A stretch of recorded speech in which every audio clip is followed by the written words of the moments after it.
I worked 2 jobs to keep us afloat, cooked dinner at midnight, paid rent, tuition, and prayed it would be worth it. Then, the week he passed the bar, he handed me an envelope. It wasn't a thank you. It was divorce papers. Before we continue, please write in the comments which country you're watching this video from. Enjoy the story. I met Noah in a college coffee shop. He spilled his espresso on my textbook, apologized with a shy smile, and offered to buy me another. We talked for 2 hours. That was the start. He was magnetic in a quiet way, always asking questions, always listening. He dreamed of becoming a lawyer. Said he wanted to fight for the underdog, for people who couldn't speak for themselves. I was a nursing student working part-time at the campus health center. We were both broke, but we were in love. After graduation, he applied to law schools all over the country. When he got into Columbia, we celebrated with takeout and sparkling cider. He told me he couldn't do it without me, that we'd make it work, together. I believed him. He moved to New York. I followed a month later, transferring to a hospital job that paid just enough to cover our tiny studio apartment and his tuition, which I helped fund with loans and every spare dollar I had. For 3 years, I worked 12-hour shifts, 6 days a week, nights, weekends, holidays. Sometimes I'd come home with aching feet and bruises on my arms from moving patients, and he'd be asleep at his desk, law books open around him like a fortress. I never complained. When he felt like giving up, I reminded him why he started. When he failed his first moot court competition, I brought home his favorite Thai food and made him laugh until he forgot. I told myself it would be worth it, all of it, once he graduated and we built the life we dreamed of. The house, the family, stability, a future. But somewhere along the way, something shifted. At first, it was small things. He stopped waiting for me to get home before he ate. He started going to study groups late into the night and never wanted to talk about them. He changed his phone password, said it was for security reasons. And then he started dressing differently, sharper, more expensive suits, new cologne I didn't recognize, haircuts that cost more than our grocery budget. When I asked, he brushed it off, said appearances mattered now that he was networking for jobs. So I stayed quiet, because I didn't want to be the jealous girlfriend who couldn't keep up. Then came graduation. I was there, front row, clapping, crying, filming every second of his big moment. When he looked out at the crowd, our eyes met, and he smiled. I thought that meant something. We threw a small party at our apartment that night, just a few classmates, some wine, and homemade pasta I cooked while he showed off his diploma. Everyone kept calling him a catch. I laughed, proud, a little tipsy, thinking we were on the brink of everything we'd worked for. 3 days later, I came home from work. He was waiting for me at the kitchen table. A manila envelope sat in front of him. He didn't even stand, just looked up and said, "We need to talk." I thought maybe he was moving for a job. Maybe he wanted to delay the wedding. Maybe. But no. He pushed the envelope across the table. I opened it with trembling hands. Divorce papers. My name typed in bold. No explanation. No apology. Just a single line from him, like he was reading from a script. I'm not the same person I was before law school, and this isn't working. I didn't say anything. I just stared at him. Because how do you speak when the person you gave everything to looks at you like a stranger? The envelope sat between us like a wall. Noah didn't reach for my hand, didn't offer a single word of comfort. His eyes were cold, practiced, as if he'd rehearsed this moment. I couldn't breathe. I supported you, I whispered. Everything I did was for us. He looked away. I'm grateful, he said. But we want different things now. I didn't recognize his voice. It was flat, professional, like I was a client, like love had been a contract that just expired. I stood up and walked out. I didn't cry. Not yet. I just walked. For hours. Through the humid New York summer, past honking cabs and neon-lit bodegas, through crowds of people with better stories. By the time I returned, Noah was gone. So was his diploma, his suits, his laptop, and the photo of us at his law school orientation, the one I'd framed myself. What he left behind was silence and rent. The next few days were a blur. I went to work, barely speaking, ate toast at 2 a.m., slept with the TV on. Our apartment, my apartment now, felt too quiet, too full of echoes. I stared at the divorce papers. No lawyer listed for him yet, just a P.O. box for correspondence. I didn't even know where he lived. I tried calling, straight to voicemail. Then came the real punch. A friend from the hospital messaged me a link. It was a photo on Instagram. Noah, smiling, arm around a woman in a sleek black dress. Caption, power couple. 1 JD, 1 MBA, building empires together. My stomach dropped. The post was 2 weeks old, meaning they'd already been together before graduation, while I was still cooking his meals, folding his laundry, sacrificing sleep to pay for his future. I tapped through the woman's profile. Her name was Clara Bennett, business school graduate, influencer, sleek apartment uptown, thousands of followers, quotes like, "Know your worth and charge tax." There were other photos. One of them showed Noah at a rooftop party, champagne in hand, Clara in his lap. Posted the night he told me he was working late.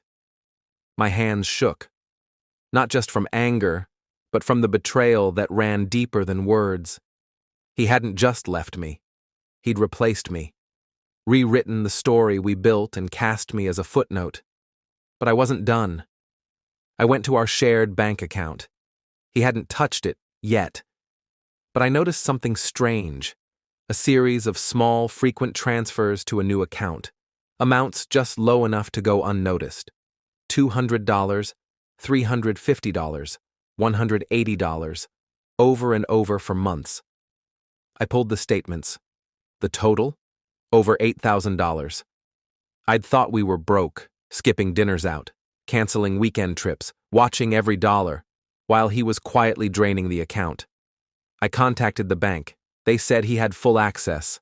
Nothing illegal, just shady. I wanted to scream. He'd used me as a stepping stone, emotionally, financially, professionally. I had carried him through the darkest years of his life, while I bled patience, time, money, and the second he saw clear skies, he walked away. No, not walked, ran, into someone else's arms, someone polished and new, someone who hadn't scrubbed floors and cried into ramen just to see him succeed. And now he wanted me to quietly disappear? Not a chance. That night, I sat at the kitchen table with a pen and a notepad. I started writing.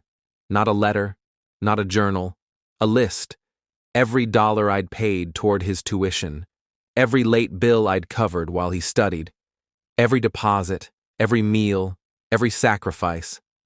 It wasn't about revenge. It was about making sure he knew I was not disposable. I stayed up that entire night. The list kept growing, page after page. Rent I covered, groceries, utility bills, coffee shop receipts from nights he claimed he was studying but was really meeting her. I even added the therapy sessions I paid for when he said law school stress was breaking him down. It came out to nearly $52,000, not including the emotional toll. And the best part? I still had receipts, bank statements, texts, everything. I wasn't a lawyer, but I'd lived with one for 3 years. I knew enough to realize I had grounds to push back. He wanted a quiet exit. I was going to give him the opposite. The next morning, I contacted a divorce attorney. Her name was Camille, and she didn't smile much, but she listened, really listened. When I laid it all out, the financial support, the betrayal, the hidden money, she looked me dead in the eye and said, "We're not letting him walk away clean." Turns out, under New York law, I could file for reimbursement of marital contributions, especially since all his law school debt was in my name. Camille helped me file a counterpetition. I served him through the P.O. box. 3 days later, I got a text. First contact since the day he walked out. Noah, this is unnecessary. Why are you being like this? I didn't respond. He sent another one. Noah, I never meant to hurt you. Let's keep this civil. I sent a single reply. Too late for civil. 2 weeks passed. Then came the twist. Camille called me and said, "We found something." She'd done a deep background pull on Noah's new partner, Clara. Turns out, Clara wasn't just a girlfriend. She was also an investor. And Noah? He'd already opened a new firm, without a license. He wasn't registered with the bar yet. The ink on his certificate wasn't even dry, and he was already violating ethics guidelines by operating under a partner's name. Clara's name. Camille sent a formal complaint to the licensing board, not to ruin him, to warn them. If this was how he started his career, with deception and backroom deals, what kind of lawyer would he become? I didn't expect what happened next. Clara reached out to me. A cold email. No subject line. I know who you are. I didn't know everything. Can we talk? At first I ignored it, but curiosity got the better of me. We met at a coffee shop on the Upper West Side, the kind of place with $9 lattes and soft jazz playing in the background. She showed up alone. No makeup, no filters, not the polished Instagram queen I expected. She looked tired. And when she started talking, I realized why. Noah had lied to her too, told her I was his ex from college, that we'd been off and on, that I was emotionally unstable and had latched onto him during law school. He never told her I paid for his tuition, that we lived together, that we were engaged. She said she found out the truth when she saw the formal complaint Camille filed. She confronted him. He got defensive, called me bitter, said I was trying to ruin his future. I thought I knew him, Clara said, her voice trembling. But now, I don't know what's real. For the first time, I saw her as human, not a rival, not the woman who replaced me, just another pawn in his game. We parted without promises, but I left knowing one thing for sure. Noah wasn't a victim of success. He was a master of manipulation. And finally, people were starting to see that. But things weren't over. A week later, Camille called again. Noah's lawyer wants to negotiate, she said. They're offering a small payout. He's scared this will tank his bar admission. I took a breath. Tell them no deal, I said. We're not settling. I want this in court. Because this wasn't just about the money anymore. It was about the truth. And for the first time since he handed me those divorce papers, I felt like I was finally getting the power back, court. I never imagined I'd end up in one. Not like this. I wasn't the type to seek revenge. But I wasn't going to be someone's stepping stone either. Especially not after everything I gave him.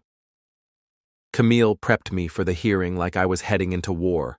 Every document, every dollar, every message, every screenshot of his fake study nights, every photo of our shared lease, utility bills, tuition payments in my name. The receipts didn't just speak, they screamed. When the day came, I walked into the courtroom with steady hands, but a storm inside me. Noah was already there. He didn't look at me. He wore a sleek navy suit, the same smug expression he used to give during mock interviews, back when I'd coach him through how to answer questions with confidence. The irony wasn't lost on me. He had a lawyer, one of those silver-tongued types who smiled too much. They argued we weren't legally married, that everything I gave him was out of love, not obligation, that he never asked me to pay his tuition or cover his bills. Camille stood without flinching, her voice calm, razor-sharp. This isn't about legal marriage, it's about unjust enrichment. My client funded his education, covered his living expenses, and supported him for 3 years while he pursued a career, one that he now enjoys without her. We are not asking for favors. We are demanding fairness. Noah shifted in his seat. I couldn't tell if he was sweating, but I hoped he was. Then Camille called a witness, someone I didn't expect. Clara. She walked in with her hair pulled back, minimal makeup, and a folder in her hand. Noah's lawyer immediately objected. Irrelevant witness. The judge overruled it. Clara was calm as she took the stand. And then she dropped the bomb. He told me he'd been on his own through law school, that he worked nights, slept in libraries. He never mentioned her, not once, until the complaint was filed. He made it seem like she was stalking him. The courtroom was silent. Then she handed the judge a printed email chain between her and Noah. In it, he admitted to moving money quietly so she wouldn't ask questions, that he was planning his exit months in advance. One email even read, "Once I pass the bar, I'm free." She served her purpose. I felt the air rush out of my lungs. I had suspected it, but seeing it in writing, it was like watching your worst nightmare transcribed in ink. Noah's lawyer fumbled. The judge called a recess. Camille leaned toward me and whispered, "This changes everything." Outside the courtroom, Clara stopped me. Her voice was soft. "I didn't do it for you. I did it for me. I needed to stop pretending." I nodded. "Thank you anyway." She smiled faintly and left. And for the first time, I didn't feel bitter toward her, just sorry that we'd both been used by the same man. Back inside, the judge returned with a decision. The evidence clearly shows a pattern of financial dependence and deception. The court finds in favor of the petitioner. I was awarded full reimbursement of my contributions, with interest, legal fees covered, and a court order freezing Noah's accounts until payment was made. He didn't say a word as the ruling was read, didn't even look at me. But that was fine, because I didn't need his acknowledgement anymore. That night, I walked home under a pink sunset. The city felt different, less cruel, less heavy. At my apartment, I poured a glass of wine, opened my window, let the noise of the street wash over me. I didn't win just a case. I won myself back. And somewhere, deep in my chest, the version of me that once believed in our future, the girl who cooked meals after midnight, who stayed up editing resumes, who carried his weight, finally laid down her burden and rested. The court ruling was just the beginning. Justice had been served, yes, but healing, that took longer. For the first few weeks, I didn't really know how to feel. I wasn't angry anymore. I wasn't even sad. I was empty. Like a storm had passed through me and stripped everything bare. But there's something strange and beautiful about emptiness. It leaves room for something new. I left the apartment we'd shared. Too many memories. Too many ghosts. I found a small walk-up in Brooklyn. Nothing fancy, but it had a view of the city skyline, and in the mornings, the sunlight hit the hardwood floors just right. I bought a second-hand couch, a thrifted bookshelf, and a coffee table I built myself. It wasn't perfect, but it was mine.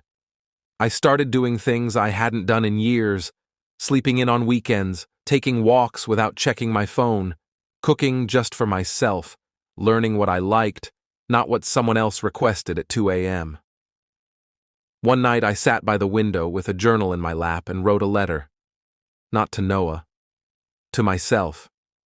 You were never weak for loving him. You were strong for surviving him. And you're even stronger for letting him go. I folded that letter and slipped it into the back of a photo frame, behind a picture of me at the beach, smiling into the sun. A reminder that my story wasn't over, just rewritten. Then one afternoon, Camille called. "I thought you might want to know," she said. Noah had officially been denied admission to the bar. The licensing board had reviewed the complaint, the emails, the courtroom behavior, and decided he lacked the ethical standing required to practice law. He could reapply in 2 years, assuming nothing else came up. I didn't feel triumphant. I didn't gloat. I just said, "Thanks for telling me," and hung up. Because the truth was, his story didn't matter anymore. Mine did. Later that week, I got a message from Clara. Just 2 words. I left. No details. No explanation. But I understood everything those 2 words carried. She'd walked away from the illusion, just like I had. Time passed. I took a promotion at the hospital, enrolled in evening classes to become a nurse practitioner. I started running in the mornings, not to escape, but to move forward. People ask if I'd ever date again, maybe one day. But for now, I'm busy learning how to love myself again, fiercely, fully, without apology. Because here's what I've learned. You can give someone everything, your time, your money, your trust, and they can still walk away. But what they leave behind doesn't define you. What you build after they're gone does. Months later, I found something tucked inside a box I hadn't unpacked since the move. A tiny gift box. Noah had given it to me 3 years earlier, the night he got his law school acceptance. Inside was a note, for believing in me before I believed in myself. I stared at it for a long time. Then I tore it in half, not out of spite, but because I'd finally realized something. I was the one who deserved the thanks, not him. So I stood on my rooftop, wind in my hair, city glowing beneath my feet, and I let go. Not of the memory, not of the pain, but of the version of me that thought love meant shrinking to fit into someone else's future. Now, I'm building my own, and it's brighter than anything I ever imagined.